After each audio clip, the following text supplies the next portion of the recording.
let's get on with it. As Leonard Parkin said after the 1979 ITV strike, which I'm sure I've used before as an opener to this program, it's 4020, not live. I'm vaguely in the shade. It's hot out. Phil's been to the Magic Weekend. So you've lost a tooth, Phil. What's that all about? Well, not by choice, but no, it had to go. Oh. So it's an age thing, I think. Like Tony Smith at Hull KR the other week. Yes, so if there looks like some kind of swelling, there probably is. But it was planned. It's nothing to do with Magic Weekend. That's okay. I thought there must have been some wonderfully carbon neutral cakes or something in the press room, but no, just age. How was Newcastle? As a TV viewer, I enjoyed it. Well, I enjoyed what's 5 out of 6 of the matches, even though I didn't watch the 2 others on the Saturday. I enjoyed most of the Magic Weekend. I think we were rightly a little bit sceptical beforehand, as we were before we went to Tottenham, that the occasion would live up to the billing that we hoped it would, that the action would be everything we hoped it would be.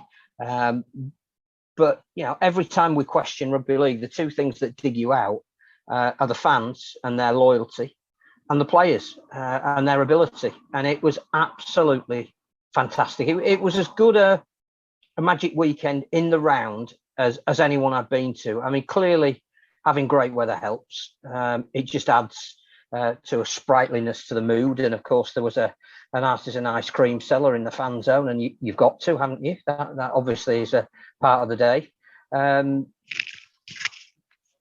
62,000 people, 62,500 people would say, is that a good or a bad attendance? I think where we are this season in terms of what's being asked of fans, clearly the cost of living crisis, which you have to factor in at the moment.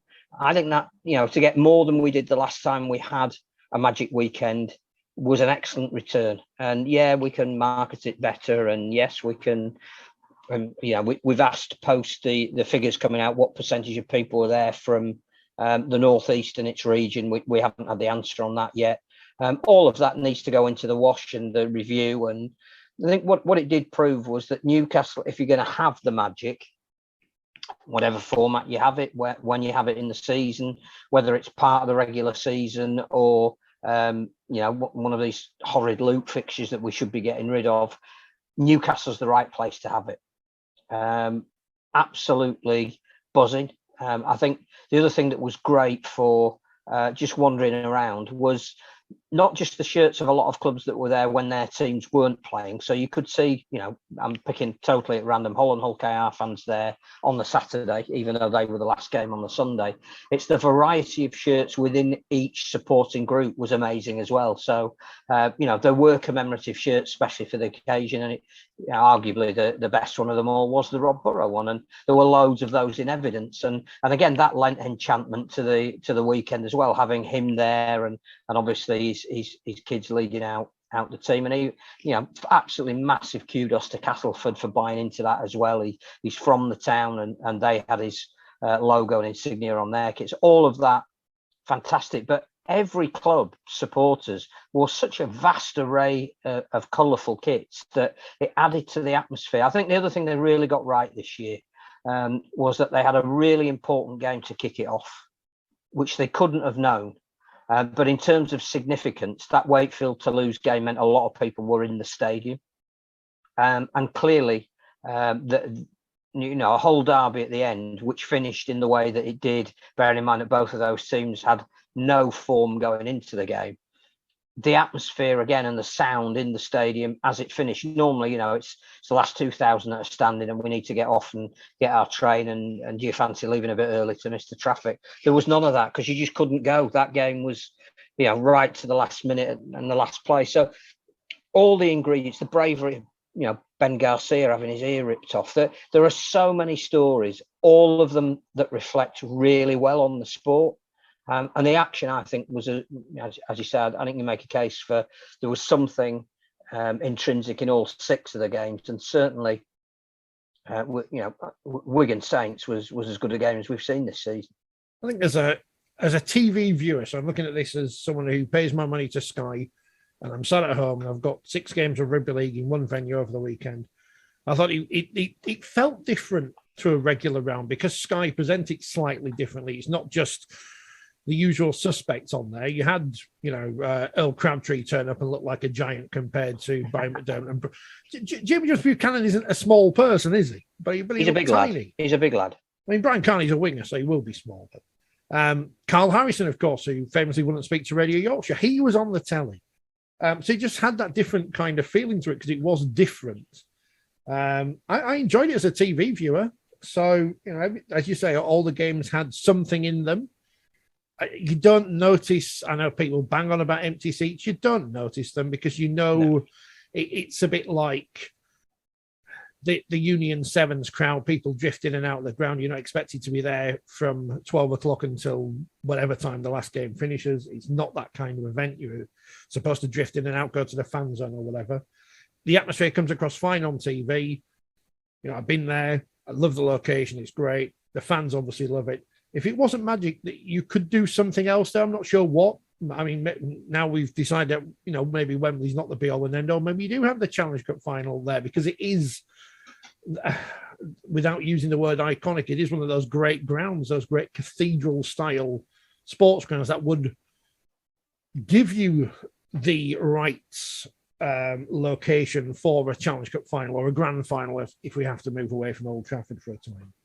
I think what's important is that you are so close to the city. So it's a destination that's just far enough away where you seriously do need to think, actually, staying over might be a bit of fun and meeting up with people who, you don't see that often during the season, maybe when only your 2 teams are meeting each other and even going into the city centre and, having a coffee or a beer or whatever is your particular beverage of choice. The welcome from the Geordie people is genuine. They really do like this event on their doorstep. Certain coffee emporium that is normally the magnet for lots of rugby league players and fans was doing an absolutely roaring trade. But again, it helps when the weather is so good and people want to wander around, and the fan zone probably didn't have much in it that we hadn't seen before, but it seemed to me to be better attended. I think because people wanted to be outside because they knew that, once the game started, they might be spending 6 or 7 hours inside. But the facilities inside the stadium are great. They've got all the outlets that you'd want in sufficient number that you can always get a drink or something to eat. It wouldn't work as well as it did if it wasn't such a welcoming city, but also if the action hadn't been so good. And we were talking about, what was it that we liked at Spurs, because we'd never been there before. And I thought one of the things that really made that, and obviously in some respects took away from the fact that perhaps it wasn't full, was that the acoustics were magnificent. So that those who were there created a fantastic atmosphere for those that were inside and also those watching on the television. And the Wigan Saints game in particular, and in all of the games, there were periods where the crowd played a significant part. But the Wigan and Saints game, the sound was bouncing from the Leeds end to the Gallagher end and back again as the match itself fluctuated. And when it got to that ridiculous climax, where both sets of fans were shrieking themselves hoarse with what might, I mean, clearly Wigan thought they'd won it, and Saints did to Wigan what they'd had done to them by Catalan the year before. By the time that game finished, you just wanted to hug somebody because it was rugby league at its very, very best. Clearly I don't want to pour salt into your open wound, but even when the Toulouse game finished, there weren't a lot of Toulouse fans there, but there was a significant number that made themselves heard. And just above the press area, in the Milburn stand, there's a natural like a wall that seals off, that goes up into then the corporate areas and the seats in that stand.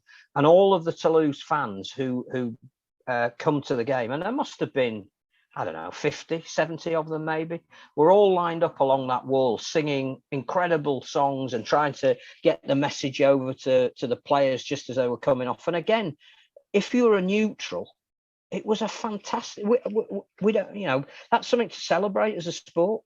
It really was a couple of days where you could turn around and say there are not many other sports that could have all their 12 top teams in the same city, unsegregated, playing in matches that, to all intents and purposes, not only had meaning, but a lot of them were close, some of them were controversial, not a hint of trouble. It was, if IMG were there or watching that, and I'm sure they would probably both, again, they'd be going, right, we've seen the Challenge Cup final tick, I like this sport. We've seen some internationals tick, like this sport. Seen some wheelchair tick, like this sport. Do you know they had their own Magic Weekend as well this weekend? Wheelchair? Well, I did after the fact. I'm sure I probably knew before, but I'd forgotten, which is shame on me. And then we go, Magic Weekend for the men's running game, tick. We love that. So, we are presenting our best face to them at the moment. As we said last week, before we even knew how many people will be there, I find it odd that we play anything else during this weekend. If this is your showcase, if this is what you want to sell to the outside world, if this is a festival for everybody in the truest sense, that what we're celebrating is not necessarily who's won each game, although it's great to look at that and analyse that, but actually just getting the rugby league supporters all together, then we really shouldn't be having Championship, League One, or Community Rugby League, or even Wheelchair Rugby League played at the same time. There were a lot of people that I know of that had divided loyalties, didn't know whether to go and support their own team or whether to go and support the event. And we shouldn't ask them to do that. It's ridiculous. And that may have got us the extra 5,000 people who would have been a record attendance.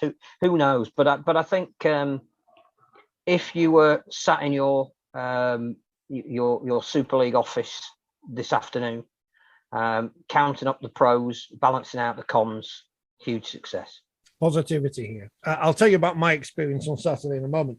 One idea I did have, which is I'm sure we must have discussed this before, if we were going to move away from Newcastle, would be to go back to the Etihad and make it a real festival. So not just Super League games, but also Championship, League One, Women's Super League in the arena next door, the mini Estadi, where Man City women they're playing games at the Euros as well, because you could, and then you can flip between, like if you go to Glastonbury, you don't have to go to see what's on the pyramid stage, you can go to the other one or whatever. I don't know, because I don't think festivals. Do I look like the kind of person who would go to a festival? No.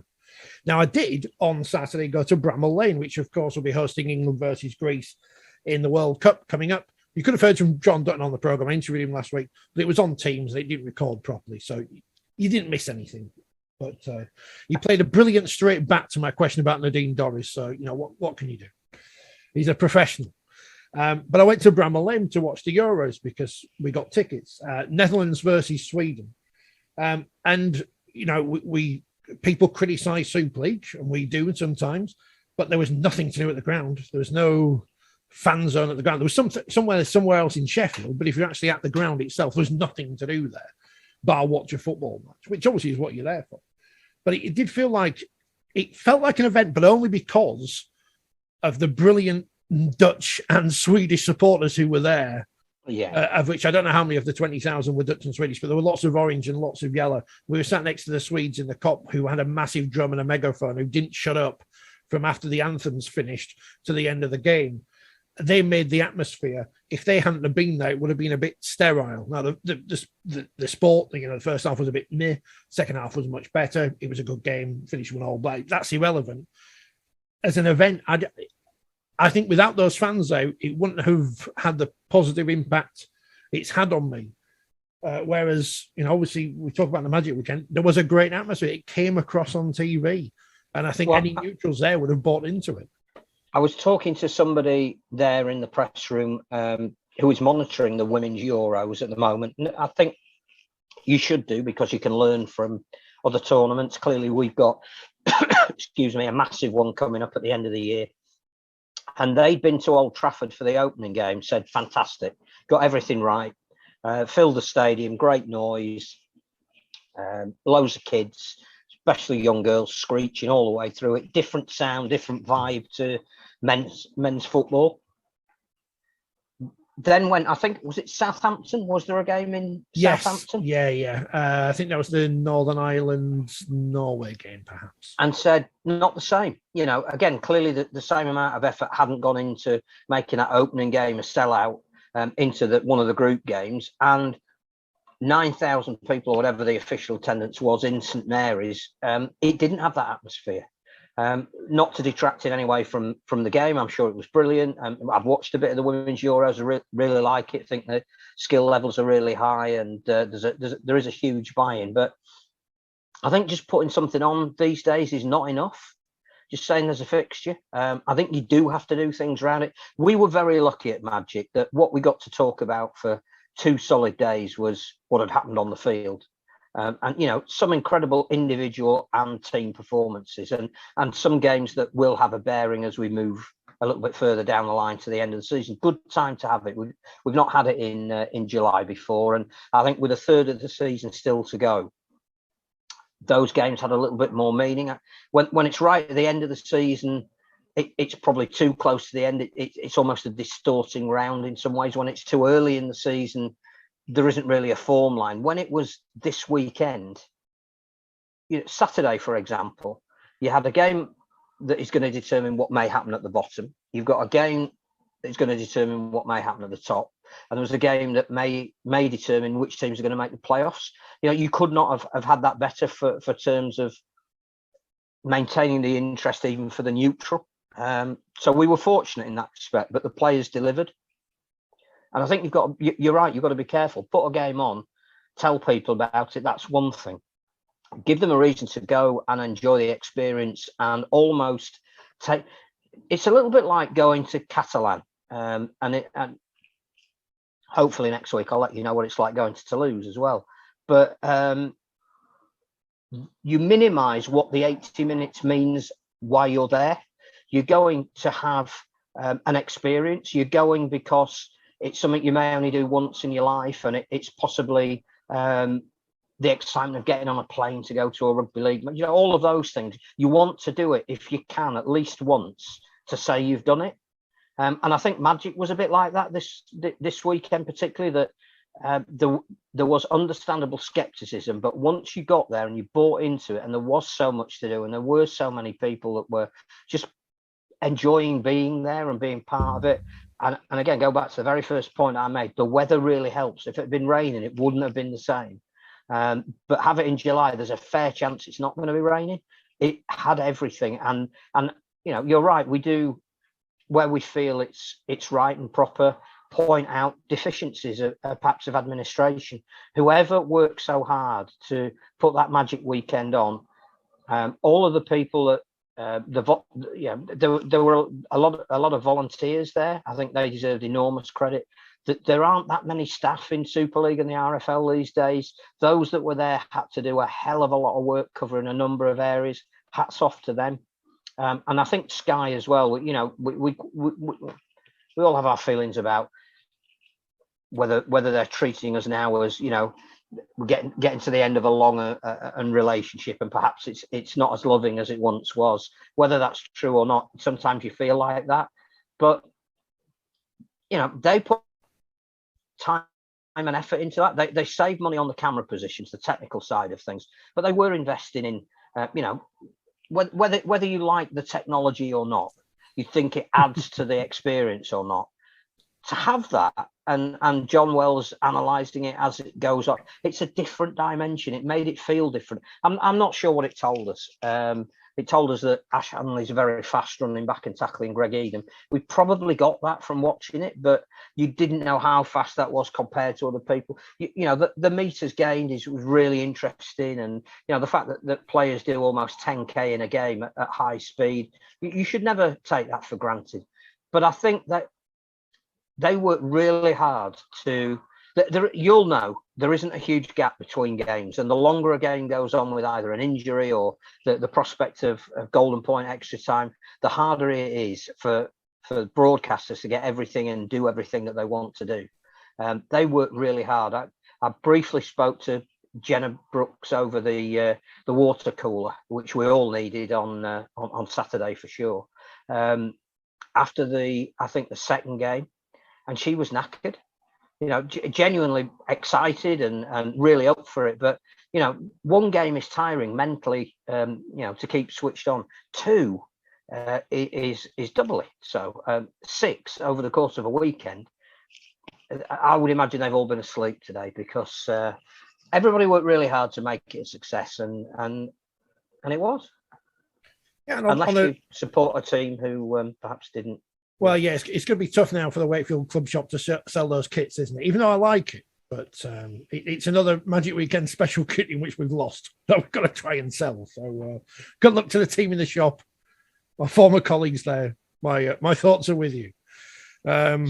Anything on the field that you want to mention at the Magic Weekend that we haven't mentioned so far? Obviously the results are there in black and white, and I've got my own counsel on who I should blame for Wakefield losing. I mean, why didn't Rob Hicks stay retired? This is the main question I'm asking. Of course, that's not who I'm blaming. It's just a joke. But it was. What was bizarre if we take them in sort of chronological order, and we should say the Stephen Mullaney game was the first game that we saw, the Year 7 boys who would normally be at Wembley. And I think you quite rightly said that game just disappeared off the agenda when the 1895 Cup moved to before the Challenge Cup final. Well, they did play it. I don't think that wasn't particularly well advertised that game was going to start it off. It kicked off at 12 and or it might have been 12:30, and of course the gates had only just opened. So again, it was another of those occasions where the boys clearly loved it. But if you're going to do it when 5,000 people are in the stadium. And I get you can't because there's a lack of facilities and changing rooms and all that kind of thing. But yeah, Castleford Academy won that. Good game, close game. Good weekend for Cast. I think they won 3 of the finals. Cast. Well, look good. Some good talent. Didn't see any Southern schools in the final, but I'm told there was a Welsh one at. Yes. Kingston Park. I think it was a girls' school actually won. Yeah. Yeah. So let's hope that we can raise the profile of champion schools over the next couple of years. I know that it took a huge hit during COVID because it wasn't just the restrictions and allowing the games to play again. There were, schools were hit, rightly but ridiculously in terms of even getting back to playing organised games.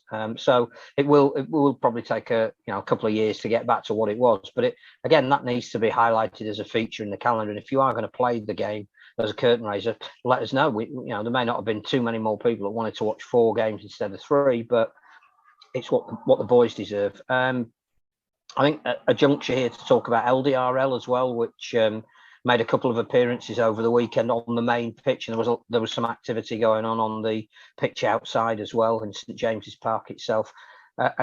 Joy on the faces of people. Justify it. It's not about who won. It's about wearing the colours of the team. It's about being able to play on a pitch, the cheers that those players got whenever they appeared from anyone and everyone was absolutely fantastic. There's some social media stuff out there. If you can find it, click on it. Community Integrated Care took some film. I think each of the foundations that were involved took some film. Just watch it for the faces of the people that played. It will be a lifetime highlight. So I think, getting the boys on there, getting the LDRL on there, enormous credit. First men's game. It could be the 2 most costliest sin bins in the history of a club if Wakefield do go down. They were so in control in the first half that you could not predict the Toulouse fight back. But all but the try the Olympics scored in the first half, all of their other points came when they were playing against 12 men. And I just think, again, partly that is indiscipline in knowing how to play when you're in a commanding position, putting pressure on your teammates because you're doing things that you don't need to do. And we'll come on to coaches in a minute, but they were so costly for Wakefield. And I do think both of them were needless as well. And I know the heat of the moment, that a tip tackle is something that if you're committed, it's hard to stop. But that's going to cause at least a sin binning, possibly worse. Never mind the injury it might cause. It's like shoulder charges. You just don't do it. I think the David Fafita one again. Don't give the referee any reason at all to sin bin you. Yeah, just don't do it. You don't need to do it. There were literally, I think, about 15 seconds to go till the break. You're 24 up. You've just scored a try. You've milked the applause from the supporters that treat you as a cult figure. And then you go and leave your teammates in the lurch. And ultimately, those fans that love you could literally point the finger and say, you cost them. I think Wakefield have got an absolutely massive game this weekend because of what happened. The way the table's shaped up now, they need to beat Hull KR and put a gap of 2 points between them and Rovers. There's pressure. There is pressure. But that is a game that Wakefield should not have won. And again, the screaming and screeching and carrying on of the Toulouse fans was relief. And I think that, just going back to coaches briefly, there's been some astonishing honesty from coaches this weekend. I thought Sylvain Hulls was fantastic, who said it was do or die for us. Had we lost that game, I think we would have been relegated. But Matty Peet was fantastic. You know, suffered absolute heartbreak at the hands of their deepest enemy. Didn't blame Brad Singleton sending off. Talked about other things that his team could have done. I thought probably the best interview of the entire weekend was Danny Maguire, because if anybody had reason in his first game as a head coach to bemoan what he'd seen, his team scored 6 tries to 5. A refereeing decision at the end is overturned on evidence that perhaps the video referee could see that others maybe couldn't. But he didn't mention it. He didn't want to mention it. He just talked about how proud he was of his team. I think that virtually every coach that was interviewed, even Willie Poaching, was totally dignified in what he believed were the reasons as to why his team was lost. And you do get fed up, particularly in football, of seeing coaches blame anyone and everyone but themselves and their team when it is in their hands. There were some fantastic examples of people who behaved with extreme honour under massive duress. So hats off particularly to Willie for his dignity in now being in a self-acknowledged very difficult position, and Sylvain for the honesty of saying, you know, we talk about must-win games. We were gone if we didn't win that one, and we've come away with it and won it. It's in our hands, though, so it's all right. It's like the Northern Irish women's manager who blamed the referee because they were playing Norway and the referee was Swedish or Finnish or something, because obviously they all get along in Scandinavia. It's not like over here where we all hate each other. Well, he blamed the referee for the fact that his team couldn't play the ball out of defence without giving it away and conceding goals. Yeah. And I only watched it as a neutral fan. He's a bit of he's what they would call a character, is the Northern Irish women's manager. That's the polite phrase for it. So wait if you lost. So I don't know what your boys did to throw that away. I really don't.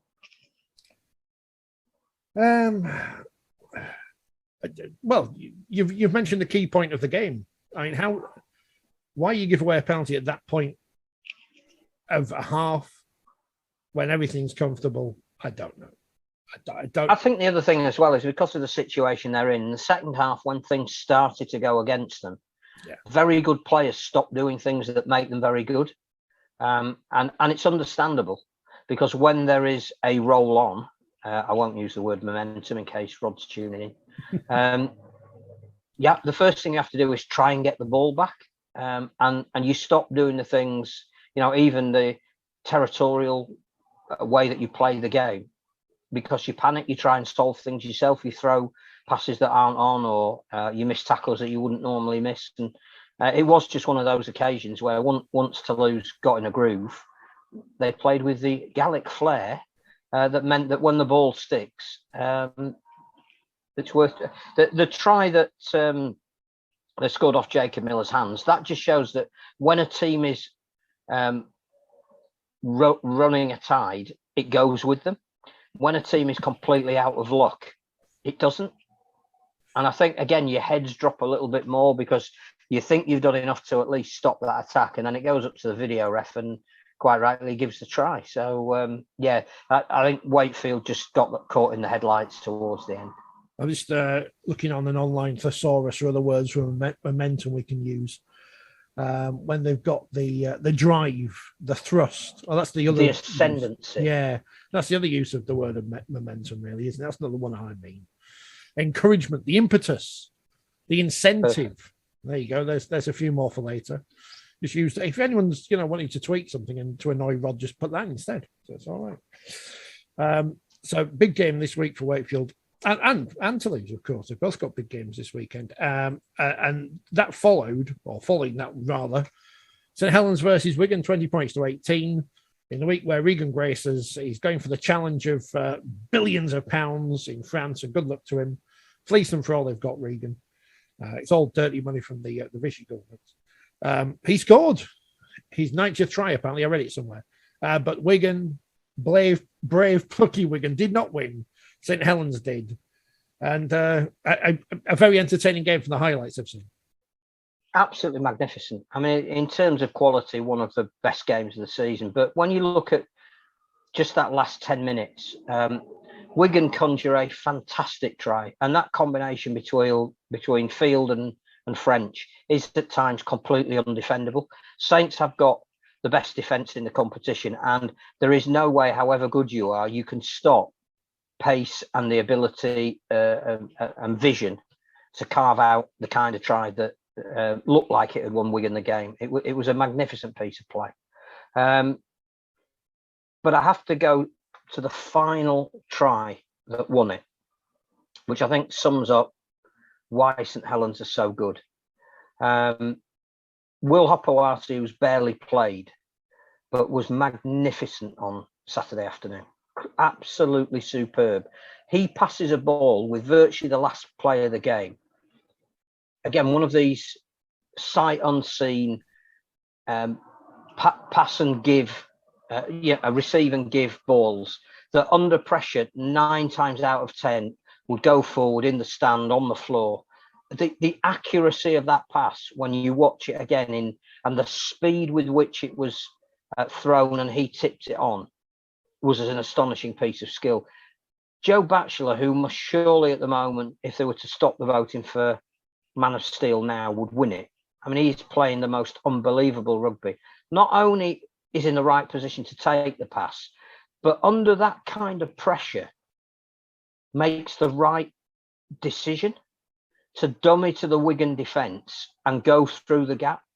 That again, I can't imagine what goes through the head of a player who is got so many options in front of him, but everything on the line to make the right decision, and the skill level to be able to do it, in the knowledge that when he ships the ball inside, Johnny Lomax has come from nowhere to score the winning try. It was a work of art, that try. And Wigan had scored a brilliant one where they kicked inside for Bateman at the start of the second half. It had everything. There was enormous ferocity in defence. Again, a moment of indiscretion from Brad Singleton, who's got 3 games for his challenge.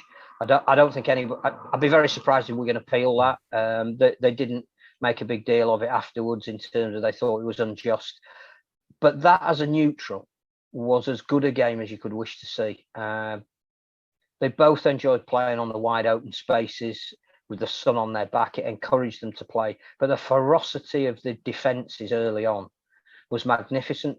The skill level, it's highest. But also, I think the just the ability to stick to what they knew at the time when it was tested the most was fantastic from both teams. There was nothing in it, but Saints again proved to us in the last minute of a big game why they are the best team at the moment. Saints, Wigan, are Rembrandt, Wakefield, Indiscipline, Pablo Picasso. There's 2 artists. I couldn't even name anything Rembrandt has done. Probably some fields or something. I don't know. I didn't study art after we could have a choice. I can't paint. I can't draw. Who's the Banksy?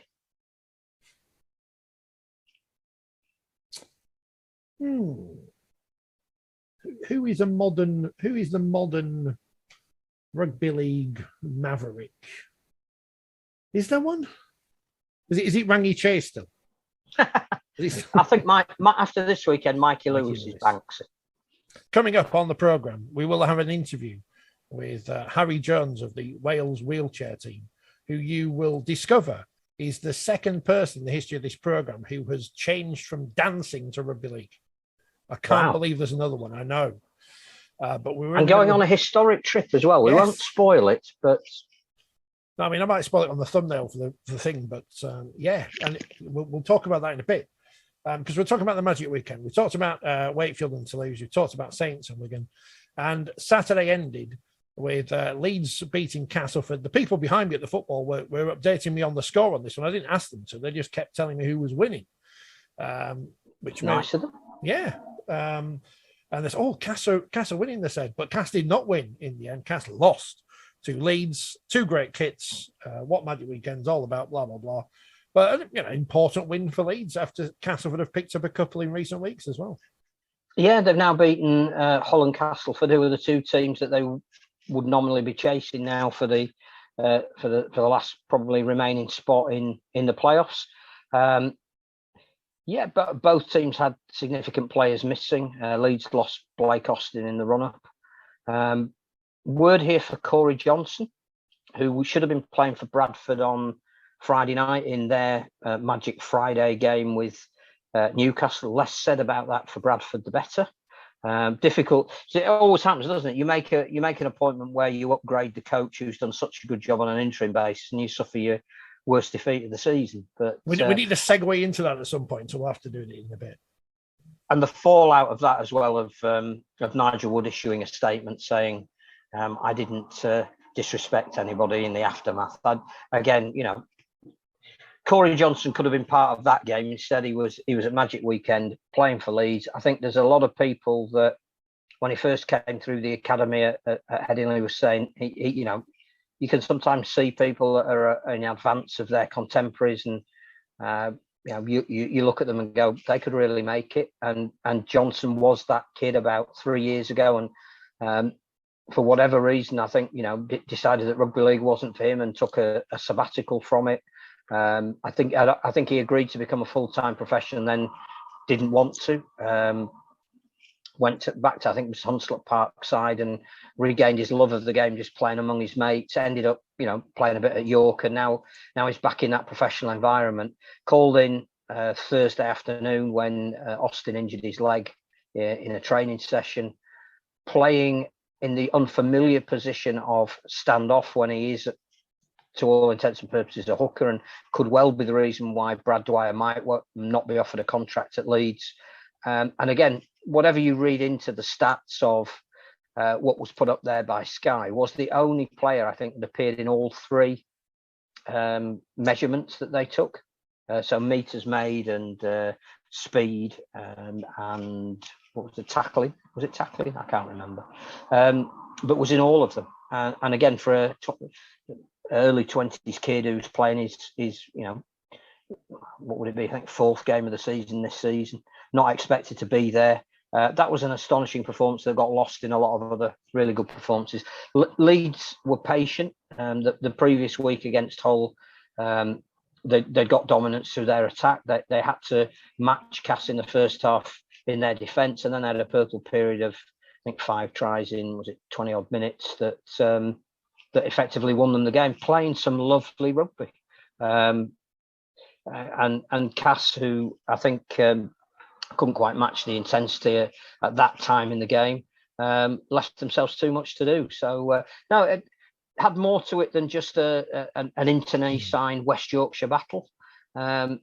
Leeds now go to Toulouse. It's a game they could win. We're being told it's 40-degree temperatures expected. The kickoff's been put back by 2 hours to try and make it a little bit cooler for the players. I think that drops it from 40 to 38. I'm not sure it's going to make that amount of difference. But they could win and again put pressure on the teams above them. So it looks a lot different 2 weeks down the line. Cass are just inconsistent.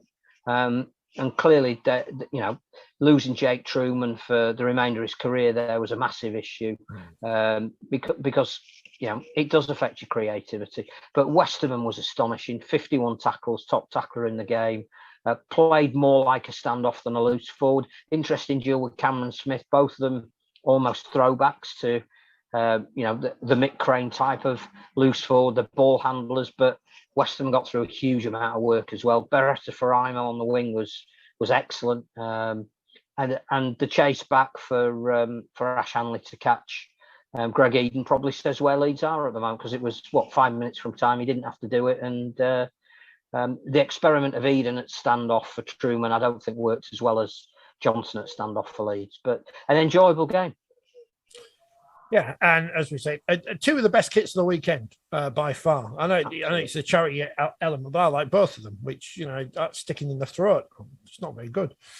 And how good was it when Rob and his family were put on the big screen, that everybody in the stadium, no matter who they supported, just broke into absolute spontaneous applause and gestures of love. And, Rob put a statement out when he got back saying what a fantastic time he'd had and how much it meant to him. And again, yes, results are very important. That's what Magic Weekend's about. Well, he did the 10K the other week as well. He did. That Sinfield fella. Thrown about in a chair. Is he going to get a knighthood on the resignation honours? Do we know yet? No, he's in rugby union now, so Nadine will say for his services to Leicester Rugby League, Kevin Sinfield. I've got under your name, I'm going to put Red Wall, and under mine, I'm going to put Home of the Education Minister. So just the one. Right. I realised today that Liz Truss was in Roundhay while I was in a similar part of Leeds. And claimed it was a deprived area. She obviously didn't go to the park or the Canal Gardens. Or South Leeds, which is where Wakefield is these days. Enough of that. There's a little bit of politics in the new 4020 magazine, which I feel at this point I can mention. Yes, as it's out on Friday. Because I might forget. Yeah, I think it's safe to say one of our columnists is incandescent with rage at Mzdori's, which is a lovely piece. Go Nads hashtag. Sunday started with the Ian Watson derby, and aren't those Salford fans saltier again because he signed an extended deal at Huddersfield? And some of those fans are saying, "Oh, will he leave at the end of the season?" Ha ha ha ha. But the Giants showing their quality in the end, although everyone loved Brodie Croft. And I guess play for Salford is a bit like it's a shot for Wigan to sign players in the future. I'm sure. Well, maybe not Wigan, but some will be. Trying to get Brodie Croft out of his deal at Salford at some point in the near future, as they did with Jackson Hastings. But good performance from Salford, but Huddersfield too good, as we know they have been for most of this season. I think you're right that the most important thing for Huddersfield fans wasn't just getting back on the horse after a flat performance a week before, but the fact that Ian Watson said he's only just started this transition to the way he wants them to play, and he's now there till 2026. That arguably piece of news was more important than the result, I think. Very strong in the first half. Really, really good. Tuilola here back to what he's been doing really well this year. Probably won the game in that first half. The credit to Salford was that they hung in and made a game of it in the second half when it looked like they could have been blown away. But there's some great determination there in Paul Rowley's side. I think playing in blue, nah.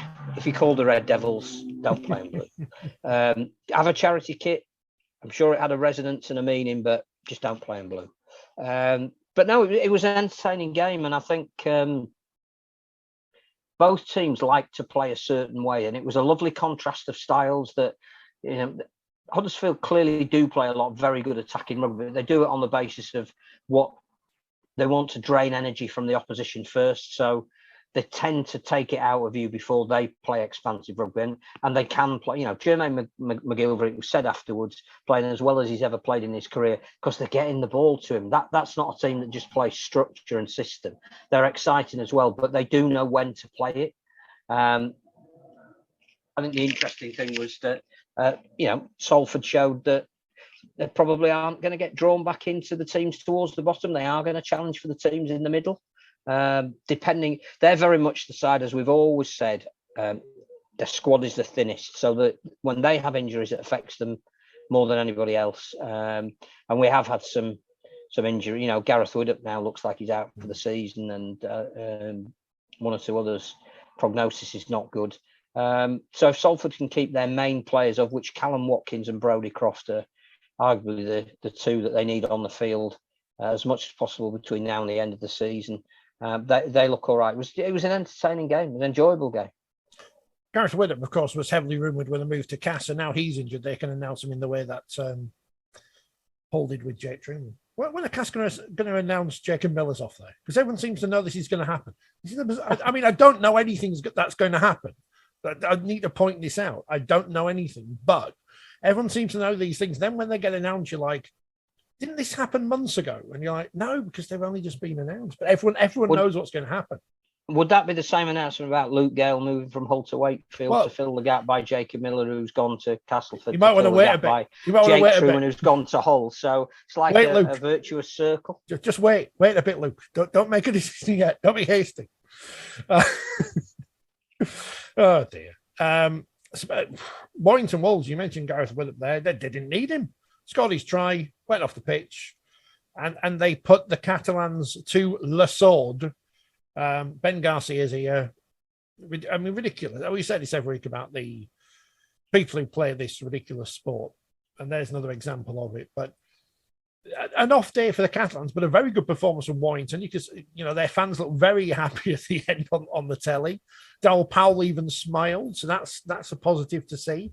Going into that huge game this Saturday at the Menderhurst Jungle, the Darryl Powell exciting trophy match. Winner gets custody of Ollie Holmes as Warrington play Castleford. But, getting ahead of myself, Warrington, a very impressive performance from a team who've been generally rubbish in 2022. I think the first stroke of genius was to play in a kit that camouflaged them to the pitch. Brilliant. Now, I think we should mention Skyo and everything that everybody's trying to do with acknowledge the fact that, we need to try and find ways of saving energy in the climate, and hats off to Warrington for coming up with a completely recycled kit. Brilliant. We were saying up there about Warrington that there was going to be a game where they were going to click because they've just got too many good players for it to continue.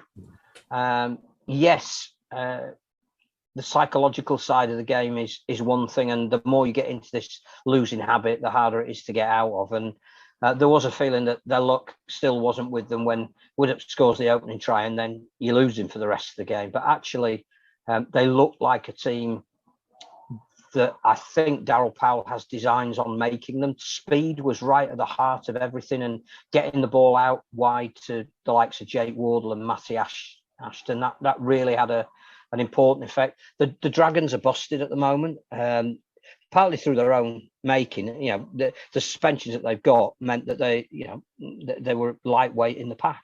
Well, it would be if your three main men that you rely on to create a physical presence aren't there through overdoing it the week before. Against Steve McNamara, very honest and open about the way his team played. I think Darryl Powell, a little bit irks that some people had said his team might be involved in a relegation battle. I do believe that may be us as well. Oh, he can't listen to this podcast. He can't. No, but I think we did say that if you keep losing, you get dragged into something. And had they lost against the Dragons, they would have had 12 points. They'd have been 2 points off Wakefield and only 4 off Toulouse. So I think it was fair to say that they would have been dragged into it. Nobody said they would be relegated. They do have a lot of quality. George Williams looked a bit more like the settled George Williams that Darryl wants him to be. They seemed a happier team once they got in the lead. The week before they got in the league, looked like they had it won, and Salford found a way to beat them in the last 10 minutes. And you start then questioning, it's not the ability, it's the temperament. Once they got ahead against the Dragons, they didn't let that go. So I think that will be the big thing for Darryl, that they have produced a performance. Their fans were there in number. They were vociferous. They've had to put up with a lot this year in terms of ridicule of other fans.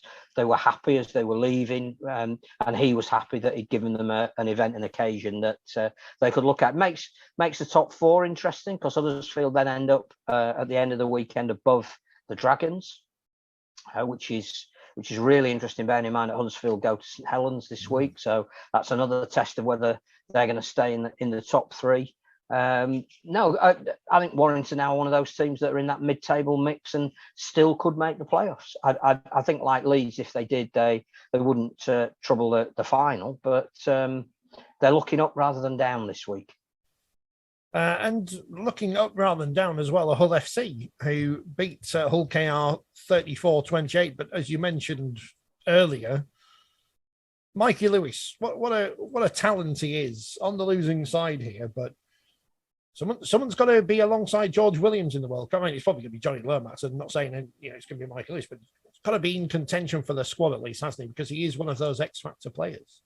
Yeah, he was brilliant, and I think what's going to benefit him even more is having Danny Maguire coaching him every day. I know that Danny's been doing a lot of the hands-on coaching anyway, but he is going to encourage Mikey Lewis to. He was almost Danny Maguire out there. Danny's had some fantastic magic weekends. I think scored 5 tries once against Bradford. He may have scored 5 tries twice at Magic. I can't remember, but. Mikey looked in the way he was on the end of things, the way he was prepared to try things, a little bit like Danny when he was that age. So that relationship is going to blossom, I think. Lachlan Coote's goal kicking, everybody was talking about afterwards, and it happens even to the very best. Neil Fox will have had a day when clearly he didn't kick every goal that was expected of him, and he was the best of all time. So it does happen. I don't think you can do a lot more than score more tries than your opposition and not win. And it does come down to Hull got some real energy from the loan players that they brought in and from the young players that they gave a chance to. I know that they gave Jack Walker man of the match on Sky. I thought it was Ellis Longstaff. That's as good a debut as I've seen, and not just for the 2 tries that he scored, but the try-saving tackles that he made as well. So the energy that he and Jack Walker brought in, and even Josh Sim, who scored a try, lifted Hull. They'd been in a real hole the week before. But it was just a great game, wasn't it? We often say that these derby matches are for the fans of those 2 teams, and we shouldn't intrude on them. We should just sit back in our armchair with a drink of choice and watch it all unfold for our entertainment. And that was brilliant. You can probably pick some defensive reads to pieces if you want. Some attacking plays that forward passes. Was it 3 tries disallowed for Hull KR for forward passes? I don't think any of them were particularly contentious. Certainly not in the way that the Minchella try seemed contentious. But Hull KR 4 tries disallowed, scored more than their opposition. Had one chalked off at the end that looked like it might well have been a try. I don't think they could have done a lot more. Great game, great atmosphere at the end of it. It was a fitting and perfect end to a great weekend. Yeah, Sid wasn't happy, but he's never happy. And you've got to give credit to Hull FC for being able to integrate that number of players they've brought in at a late date to come into the side in a big game, in a big stadium against their local rivals. Not sure about Longstaff doing the old badge punching thing when you've been there 2 minutes. Not sure about that. But especially when you're on loan and you got to go back and punch the Warrington badge in 3 weeks' time. All that. But yeah, it was a great ending. Big test for Hull this week when they go to Wigan, and we'll see if it was the emotion of the occasion that got them up, or whether they have cured some of the more structural issues that had affected them the week before. Yeah, an exciting weekend. Saints Huddersfield on the telly on Friday, Wigan Hull as well on Friday. Saturday afternoon on Sky, it's Cass Warrington. Saturday evening at some point, Toulouse versus Leeds. Sunday, Hull KR Wakefield and Salford versus Catalans. I'm going to have to find a radio because I'm away, so I'm going to have to find a radio to listen to the commentary on Sunday because it's going to be so warm. I'm not going to be able to do anything. I don't want to go out or do anything because I'm going to melt. You want to do a Boris and sit in your fridge, don't you? Yeah, I don't know if the caravan's got a fridge in though. Certainly not a fridge that I can fit in. So Magic Weekend gets the thumbs up. I know they've got to do the review and all that, but I just wish to say, we're going back to Newcastle next year because everyone likes it. I mean, I understand that they have to have negotiations with Newcastle United, and they also have to work out, has it been viable for them and what date it suits. And, you are at the mercy of when the next set of football fixtures come out. So it's not quite as easy to just say, we'll do it. But I think, you sign a multi-year contract and say, we can't give you the date it's going to be next year, but it's definitely going to be in Newcastle. Because no one liked Anfield, so we're not going back there. So, and Chicken Cottage must be rubbing their hands together with the money that they took this week. Well, they're saying Wilson was there on Friday night. I mean, he must be the hardest working man in rugby league. Broadcasting was on 3 different broadcasters this weekend, wasn't he? Everywhere. Everywhere he was. Premiere on Friday, Talk Sport Saturday, Sky Sunday. Share it around, Mark. Whatever they pay him, it's not enough. And here's another thing about Sky's coverage this weekend, which people may or may not have picked up on, and if you were there, you weren't at them. It was mainly a commentator and a summariser, and not a million different people. Really interesting. I mean, that may be because of necessity, because clearly they needed to, make sure that their resources were. But actually, from the highlights I've seen, and that it worked. And Widnesbound Kyle Amor was on as well. Yeah. Good luck to Kyle in his future endeavours at Widnes, who won as I run through the championship. They came from behind to beat Dewsbury 20 points to 16. First win for John Keir. Lee won at work. But actually, that was a really late victory. That looked with the script again. You could only follow the scores coming in when you're watching games, but that looked like London had pulled off a stunning win there and lost very late on. Lee won at Workington 66-0. Fev won at London 42-22. I'm doing Sunday first. I'm working backwards because I'm on the BBC website. Barrow beat Whitehaven 40 points to 6. Who was the player who had a pint thrown at him? The Barrow player. And his teammate T. Ritson tweeted, "I hope it was piss." That's a bit harsh. That's not nice, is it? That's his own teammate. League 1 on Sunday. Hunslet 54, West Wales 6. Oldham 24, Rochdale 50. On Saturday, Doncaster beat Cornwall. Wasn't that a big comeback as well? Weren't Rochdale a lot down and scored a lot of points to win that? It's Rangy Chase, isn't it?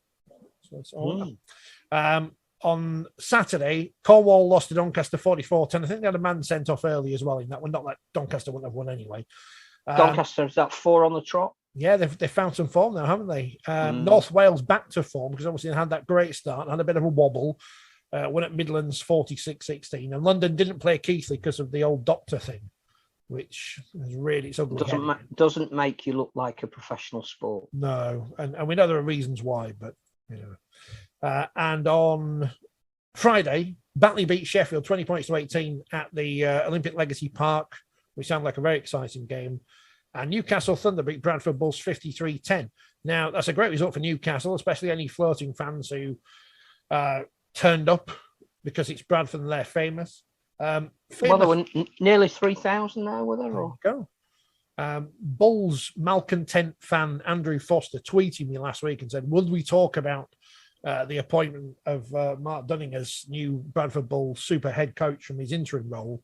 The problem he's got as coach is when your club comes out and says, oh, yeah, we've had job applications from around the world. And I compare this back to we're not appointing Richard Agar as Wakefield coach. He's your new coach. It's Richard Agar. As soon as you say one thing and then do another, he's on the back foot, regardless of whether he does a good job or not, because people are expecting something. Even if you don't tell them, they might expect something that they're not going to get, and you've raised their expectations. So you'll be able to read in the new issue of 4020 in shops this Friday. Subscribe and get it a day early. Brian Noble, who he's going to. Well, or is he not back? No, he is. He's there in an advisory capacity, but there's a limit to what you can do as an advisor. And he says, it's not just about trying to help out a coach who seems like a like-minded guy, a Bradfordian who wants to do well for a club that's clearly close to his heart. But there are some structural issues, one of which is the stadium, that need to be resolved for anybody who is there as a head coach or an advisor in any capacity to have an impact. And they know that. So there's two things. What do you do with the ground? I think they feel that being identified as a city of culture, sport has to play a part in that, and there may be some reinvigoration of debate with the council about actually solving this Odsal conundrum, and that would be important. I think the other thing then is clearly it's about recruitment and investment in players, and at some point somebody at Bradford has to say, if we're serious about what we want to be, and Brian's already done an interview with a national newspaper saying he sees Bradford as a Super League club. Well, he also is saying that to do that, you've got to do what Featherstone and Lee are doing. And to do that, you've got to have person that's prepared to probably put up to £1 million in. And if that isn't the current regime, which it isn't, their job then is to go and find commercial partners who can make that happen. So yeah, it's not quite as simple as who you appoint as coach and who you bring in as an advisor. It's the systemic issues that are part of the Bradford situation. And Andrew is right to keep asking the question, but I'm not sure the answers are as easy as the questions are that are thrown out from the point of, is there anybody in Bradford who's going to rock up and genuinely have £1 million, rather than the people that have over the last 3 or 4 administrations and actually haven't had it? And you can say the same thing about Wakefield and Castlewood to an extent. Do they rely on the money they're given free every year from Sky rather than rich owners? And the answer to that probably is yes. But if there's not someone rich out there who wants to buy your club, what do you do? You know, and this I think is one of the arguments at Wakefield about, well, why don't they spend money on this, that, and the other? Because they don't want to go bust again. And I think that's the interesting thing about Newcastle, who again, for a couple of reasons, produced a really big performance. Josh Wood's outstanding. He had every reason to, and great sympathy to him for losing his brother in the lead up to the game. And clearly that had an effect on the whole Newcastle squad. But they do have an investor there. And whilst he's not a Marwan Kukash type, I'm going to deliver this. This is a guy who can see 24/7, 365-day usage of his really smart Kingston Park Stadium and wants rugby league to be a part of it, and is prepared to invest some of the money that he's got and has put into rugby union into rugby league. He seems to be a genuine guy. I'll probably leave tomorrow now, I've just said that, but no, he seems to be a genuine guy. And I think the way they've gone about things, and they've had a disappointing season as well up until this result. But long term, you look at it and think there's a plan there. There's a strategy there. There's a facility there. There's increasing numbers of young players playing there who will at some point come through, and the core of that team will be, you know, what all of the great teams have had in them. And maybe there'll be some bigger signings down the road to push them further up the table. So, yeah, the coach of Newcastle, I think, will be a better prospect than the issues that Mark Dunning has to deal with at Bradford, which in some ways are nothing to do with Mark Dunning. I'll wait for the Bradford MP to mention John Bateman and the Burgess brothers again, and forget about the 20 years that have passed since. And, you know, they've got the same problem that Wakefield and Castlewood have had with their stadia. Wakefield and Castlewood having to do things piecemeal rather than having a big, shiny new stadium built somewhere. I don't know what Bradford can do about Odsal. I don't know the geography of the ground, whether you can improve things or not. With the stock car racing thing there now, which amusingly was on Free Sport the other week when the rugby wasn't on from Bradford. I don't know what they can do. And you can't trade on past glories. Clubs can't do that. Wigan didn't. They had to move on. I don't know what the answer is. I don't think anyone knows what the answer is, apart from someone with millions and billions of pounds who wants to throw it away. And unless there's someone in Bradford who has all that money that they wants to do that, in the way that there's someone at Lee and there's someone at Featherstone who wants to bankroll a gamble for one roll of a roulette wheel every year, spin of a roulette wheel, roll of a dice, mix up my metaphors, then you're going to be in the same position. And that's not the fault of whoever's in charge at Bradford right now. If you ain't got money, you ain't got money. That's just tough. And if you spend money you ain't got, you end up back where you were. I don't know. I don't know what the answer is for Bradford. It's not, though. Everyone's saying, "Oh, well, they were big 20 years ago," and you know, and it's not going to change overnight. And I think, again, looking too much into who they have appointed as their coach is not the issue that they've got at the moment. But I don't know how much money Andrew's got, but maybe he could be the secret investor. But I'm not emotionally attached to them, so in the same way that if you ask me about Keithley or Swinton or whatever, no disrespect again, to the teams, not mine. New columnist this month, Andrew Henderson. I've heard of him. So you'll be able to read about what's happening at Keithley as well as in League One. Excellent. And they actually, again, have got a model that has seen investment from new owners, but involves, yes, signing some players that are going to get them out of League One, but a real community programme. And I think, again, Bradford need to find some way of tapping into building some bridges there that were clearly lost with everything that happened. Well, as I mentioned before, the demography, is that the word, of Bradford is different than what it was 30, 40 years ago. So there are challenges. There are challenges for every city and every place that has a club in trying to make money. And Bradford are just the latest on that line. It doesn't amuse me when people say, well, Leeds have never replaced that derby with Bradford. Yeah, Cass came along and I'm not sure. I'm not saying it's the same, but there's rivalry. There's always rivalries. As we run out of time, is there anything else that we need to talk about this week? I don't know. I'm in holiday mode, so I don't really know what's going on anymore. Are you demob happy? Well, yeah, and I've got a few more days, and then I'm away, so there might not be a podcast next week unless I can find some Wi-Fi. Because if it is really hot and we can't do anything, then I might as well just make videos and stuff. But I'm sure there's something I was going to ask people to do, but I can't remember what it was. No. No, I think there probably will be some more player movement in the next week or two, but other than that, I think we just about covered everything. Yeah, we don't really break news on this program because no.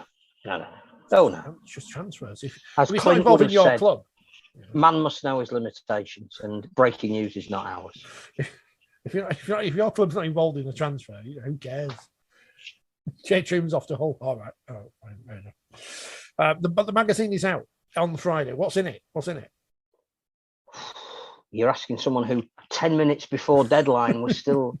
there's a lot of international stuff in it because clearly we had the 2 representative weekends, and it's great to almost be having a dry run for the World Cup, and a lot of comment and fallout from that about where do we go from here and what does it mean and what did it mean to the players and why is International Rugby League still so important. There's clearly the Magic Weekend and the fallout of that.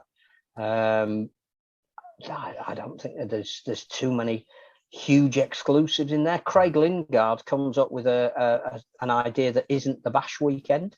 All right, because that's coming up, isn't it? I need to find out if I'm working or if I'm going to go to that one. I should before I forget, because I did share at least one press box with him at Bellevue. Raise a glass to John Gwynn, who passed away this week. Who was I wrote it on Twitter. Someone who was able to find the right words for the right time, an absolute master of the craft, and didn't over talk, so that when he did, it was meaningful. I've sat next to him in a number of press boxes when he's been doing local radio in Manchester, and again, another of these. You come to him, you've got 30 seconds. It's a real gift to be able to sum up everything you've watched, whether it's nothing or a load of things, in 30 seconds, eloquently, and get it across enthusiastically to the listener, and he never ever failed to do that. 10 years ago, I was working at the Grand Slam of Darts for the sponsors, and we used to interview John every day to get his bets on the darts. And about 8 months later, at the Premier League darts in Sheffield, and he came down from the commentary box and found us before it started, and he remembered us, and it's like it's one of those things where, and it sounds stupid when you say it out loud, but that's something you're never going to forget, because he's someone who's actually really good, and it's very Which sad. takes us back round to Magic, that there are some people, either as fans or players or LDRL or kids, who will have had some moments this weekend that they will never forget. And as a sport, that's what you want. Now, people who are going to have moments that they never forget in the future are the Welsh Wheelchair Rugby League team, because they're going somewhere, and you're going to find out where in a moment. And if you first team to do it as well. Yes. So if you don't know about it, I'm not going to spoil it because we talk about it in the middle. But there is an opportunity where if you're a business or someone who's got some money and you don't want to spend it on Odsal Stadium or chairs at Bellevue, then there's an opportunity for you to use some money to some good use. And you'll find out what that is in a moment when we speak to Harry Jones. We might be back next week. We might not be. We'll be back in the future talking some more rugby league. The magazine is out this week. So buy that. Enjoy your rugby league and enjoy this interview with Wales Rugby League superstar, Harry Jones. So before we let everyone know, Harry, who may have missed the big announcement last week, because it's frankly ridiculous where you're going. I mean, I've been watching rugby league for 30 years. So when anyone mentions anywhere extremely exotic, I think, how the hell did this happen? But Harry, how did you get involved in Wheelchair Rugby League in the first place? Oh, so I first got involved with the sport when North Wales Crusaders did their launch or open day, as it was branded as both, back in 2013. I went along as I was in recovery from a separated AC joint in my right arm. So I was like, oh, bit of rehab, quick and easy fix to get back to playing the running game. My dad was disabled, so he was very keen to get involved. And then one thing led to another. I ended up playing for the Crusaders. I was their first ever captain, first ever goal kicker, most cap player at this point, Welsh international. And it's just all snowballed from attending this open day, really.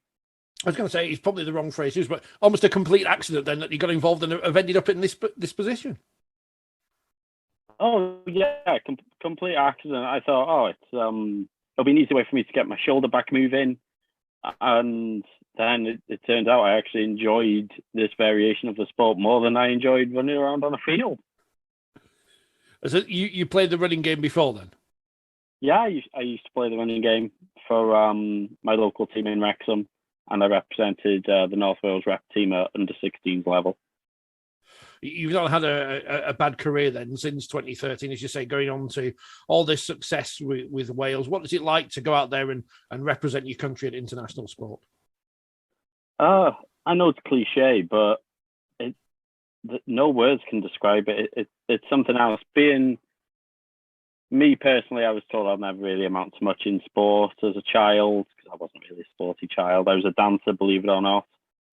And then being able to go out there on a national stage in my first ever Four Nations, with just snippets here and there, doing the rounds on social media and other platforms, and then onto bigger and better things, and World Cup in 2017 on that global stage. It brings a tear to my eye every time I enter that, and every time I enter that court, every time I sing that anthem. I will believe now I'm the first player in tears when that anthem starts playing, and I'm always last off the court. I mean, you're the second person then I know then who's switched from dancing to rugby. Are there any transferable skills from dancing to Wheelchair Rugby League? Coordination, massively.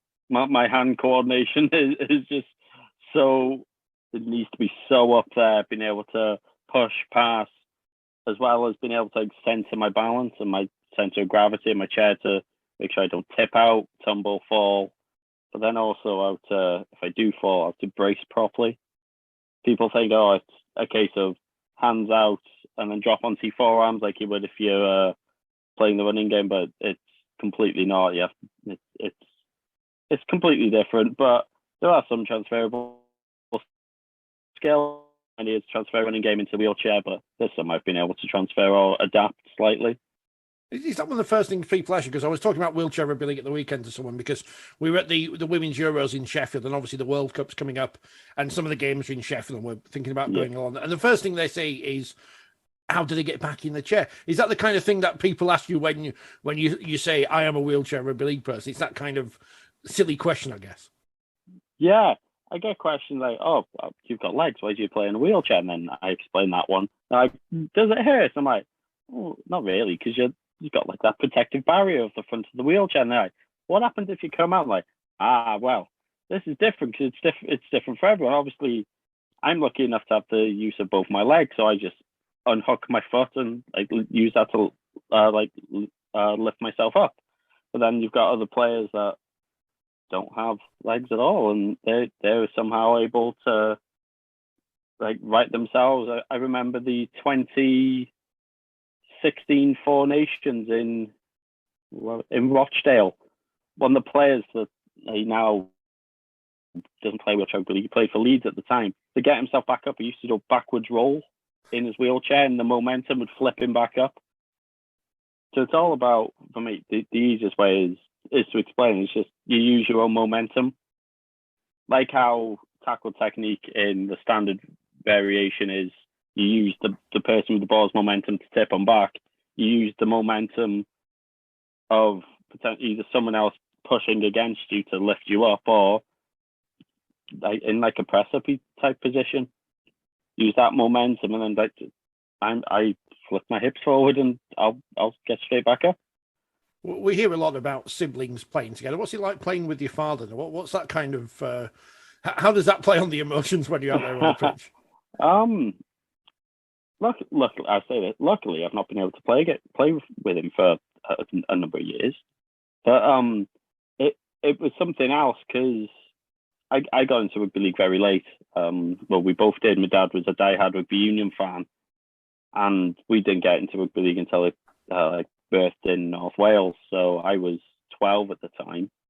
So I was a very late bloomer into rugby league, and then so I knew from a young age if I ever wanted to play rugby, I'd never be able to play alongside him because of his health conditions and age and whatnot. But then wheelchair was something else. I'll never get over it. First game I played against Swindon St George, I started, and then about 15 minutes in, my dad came on as a sub. So me and my dad were playing, my mum and my sister were watching, and it was something. And then weird coincidence as well coming on from that. My dad set me up for my first ever try. So my dad put me over the try line, and then the season after I repaid the favour and put him over for his first ever try. And now he's off coaching and I'm still playing. Brilliant. I mean, we mentioned the World Cup coming up this autumn. How much are you looking forward to that? Because it's going to be a great tournament and a great spectacle and a great advertisement for the sport itself. Oh, like I said, the huge thing on it is the spectacle of it. Some people still think it's quite a niche sport, but it's not, is it? It's like it's on BBC. BBC don't pick up the littlest of things, do they? Sky don't pick up the littlest of things when games on there, but the fact that it's on sort of like home soil, it's in the UK, it's familiar territory, and it's just how big of an honour it is to be able, if I get selected, of course, to be able to say, I played at the World Cup, but not only did I play at World Cup, I played at it on national television in front of potentially millions and tens of millions of people for my country against the best players in the world in the most inclusive sport in the world. You've got an interesting group because you've got obviously Scotland, who you play regularly, the USA and France, the defending champions, who, of course, we saw play England a few weeks ago. Which of the games we should be looking forward to in that group to see the best of Wales? Oh, the best of Wales. I'd say France, because we know they're our toughest competition. They're the best in the world. Every team that plays France has always got something to prove. Yes, we're not England. Yes, we're not any other team in the world. We are this small nation, but we're bigger than that. We want to go out there and prove against these big, heavy hitters that have been playing the sport longer than it's even been a thing in Wales, that we're up there to challenge. So we're up there for the fight.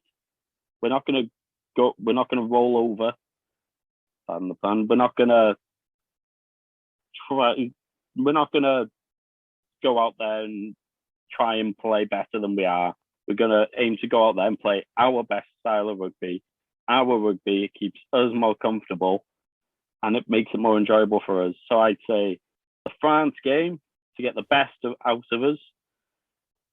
The game we think personally as a team is going to bring the most out of us is the USA game, because we've never played them before. They're completely new to the sport. They're completely unknown territory. So we've got to get in that mindset of not being able to go, right, they're complete novices. They're completely new to the sport, because they're not. They've got Paralympians, wheelchair lacrosse players, wheelchair American football players. We know that they'll be good. We just know that our rugby skills have got to be on point that day. So I think France and the USA games are going to be our two main focuses of that tournament. Because, like I said, we play Scotland on a regular basis. We know them inside and out. We know them like we know ourselves at this point. We, for goodness sake, domestically, the club I coach at played against Dundee at the weekend, and the Dundee was a lot of the Scotland players. So we know them domestically and internationally, but it's got to be France. It's got to be France. Who doesn't want to watch a team play against the best in the world? Oh, and with the ticket prices the way they are, it's a great opportunity for people, if they have never seen it before, to see some top quality international sport at a very cheap price as well. Oh, definitely. When can you ever say that you've been able to go and watch a World Cup live on television for such a cheap cost? Like for me, I studied events management in university, so I know how like FIFA do it all, how UEFA do it all, and how all these other sports like the Olympics, how they do all their price brackets and all that. And it's just all them sports, you pay big money to watch big teams. Whereas for us, you pay little money to watch big teams on a big stage. If you want to watch rugby on a budget, watch wheelchair rugby at the World Cup. If you want to watch hard-hitting, fast rugby that's entertaining and inclusive for everyone, and you think you and all your family will enjoy it, but you want to go and watch more than one game, come and watch the wheelchair version.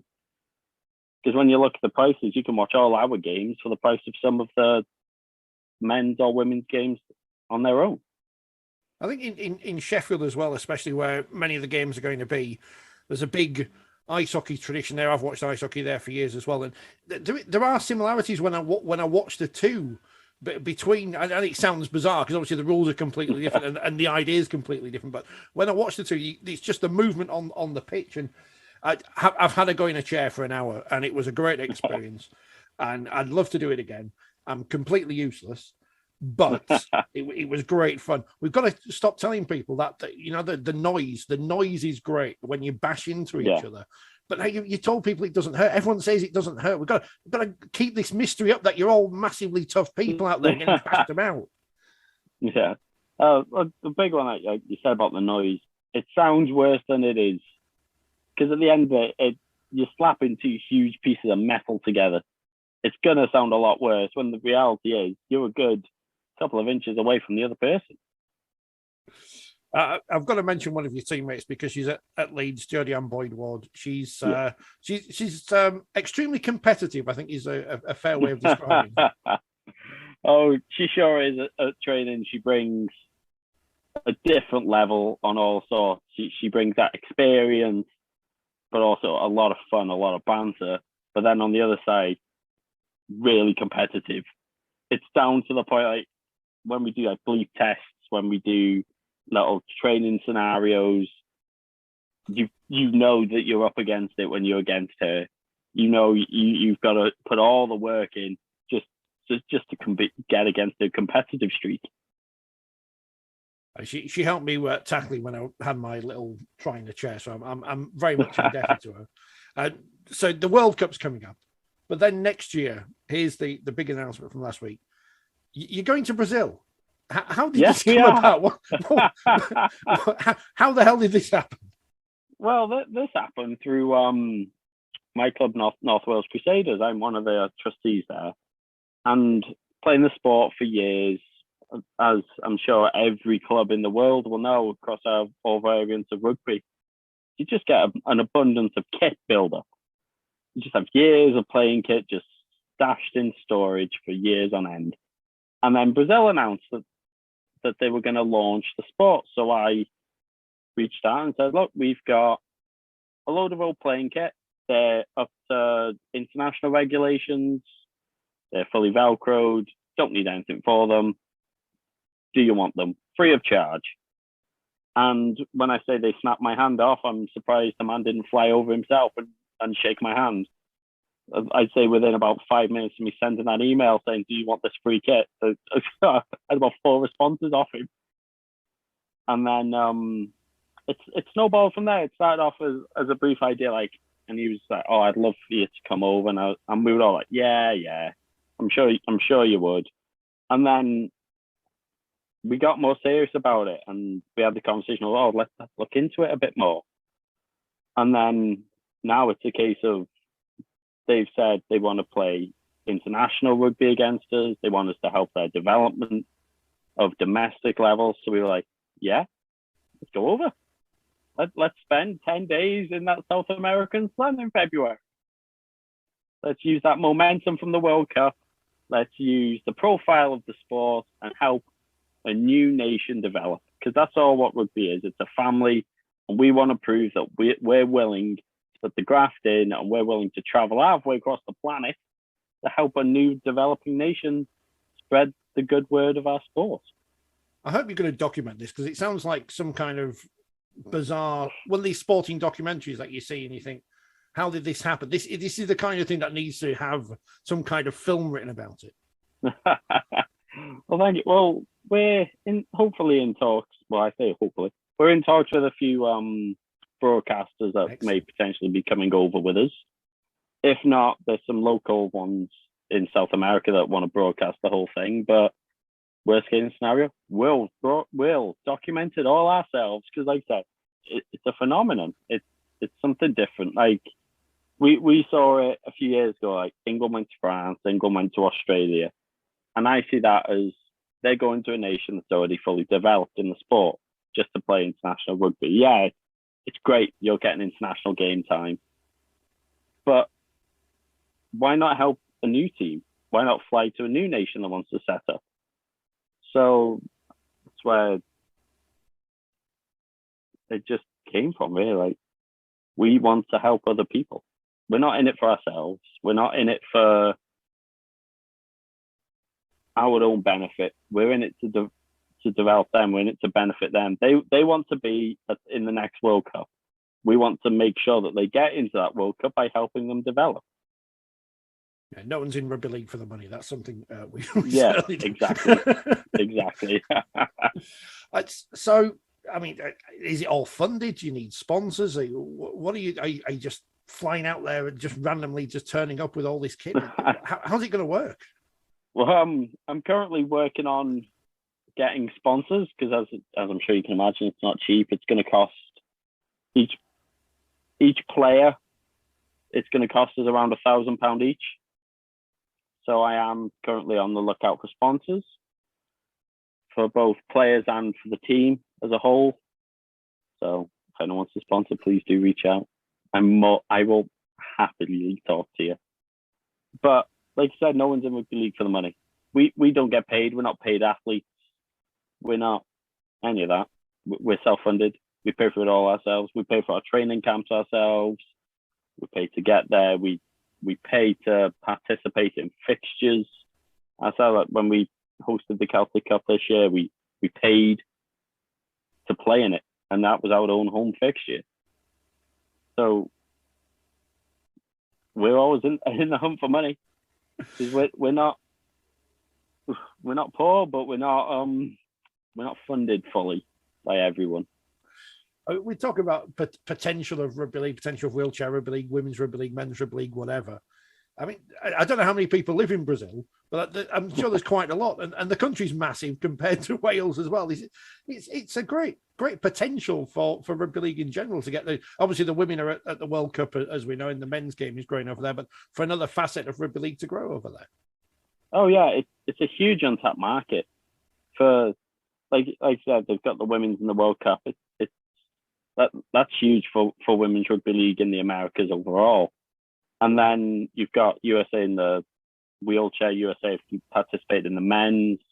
Jamaica in the men's this year. The continent as a whole, both south, north, is a huge untapped market for all variants of the sport. Rugby union's only just tapping into the market over there to a certain extent. So why not start now with rugby league, especially from a wheelchair point of view? The sport's only just making huge headway, yet it's been going 20 odd years at this point. So let's get in at that ground level. Let's be that starting point. I mean, as you say, it's a relatively young sport, but growing all the time. Where do you see Wales going in the future? Either with yourself still playing, or when you're sat on the sidelines just watching on. Well, it'd be too cliche if I said Brazil, wouldn't it? But we're working up towards European Championships the next year after the World Cup. We got the Celtic Cup every year, but it's not just about the international game in Wales. We want to develop domestically. We've got North Wales having 2 teams in the RFL domestic level. We've got a number of teams in South Wales. We just want to spread the sport across the nation, have it everywhere, just so you've not got like your rugby league heartlands in Wales to a certain extent, just so it's not all south-based like it is rugby union. We want to spread it all across, spread the good word all across Wales. Let's get sport being played by as many people as humanly possible. And the big market for it is that it's fully inclusive. There's no boundaries really that you have to get through to play. I mean, we wish you well. I mean, it's going to be an amazing experience in Brazil. I guess just going there, it's going to be a complete different. I've very, very rarely been abroad, so I don't really know much about the world. But I imagine going to Brazil is slightly different than going to France or the Netherlands or something. So I can imagine that the experience is going to be, I'm not going to say anything cliche like life changing, but just an amazing experience you're never going to forget. Oh no, I don't think we ever will, and I think it shocked more than anything because it started off in the camp as a bit of a rumor. Oh, we could be going to South America. Oh, we could be going on tour. Oh, we could be going away, but no one knows where. But the reality is, I knew where from day one. I was the only player that was sat there like, yeah, I'm hearing all these rumors, but I know what's happening. But it's not just going to change the Welsh team. It's not going to just change the Brazilian team.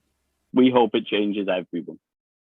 We hope that it gives other teams the motivation to go to these nations that want to develop the sport, go into these untapped markets and produce something amazing. Because rugby league is growing slowly across the world. So why not grow all facets of the sport? Why not get teams set up in far out countries? For example, I believe Philippines have put in for the next Wheelchair World Cup. Let's go send a team to the Philippines. Help them get going. Help somewhere in Africa going. Let's just get the sport played across the world, and let's just act like one big family. Let's just show support. One big family. That's a nice utopian feel to end this. Best of luck with the World Cup. Best of luck with the rest of the season. Best of luck with going to Brazil. If anyone does want to sponsor, what's the best way of getting in touch with? So you can drop me an email at harry.jones@walesrugbyleague.co.uk, or just contact Wales Rugby League via social media, and the message will get passed on to me because I'm media manager as well. So it's great. Everything comes through me anyway. So yeah, if anyone wants to sponsor, please do let me know, and I'm happy to discuss the different areas in which you can help us, whether it be Brazil, the World Cup, or more further afield. Well, fingers crossed the army of listener and viewer of this program will be in touch with you. Your inbox will never be fuller, but I can't promise anything, but fingers crossed they will be. Harry, thank you very much for your time, and best of luck with everything. Yeah, thank you very much.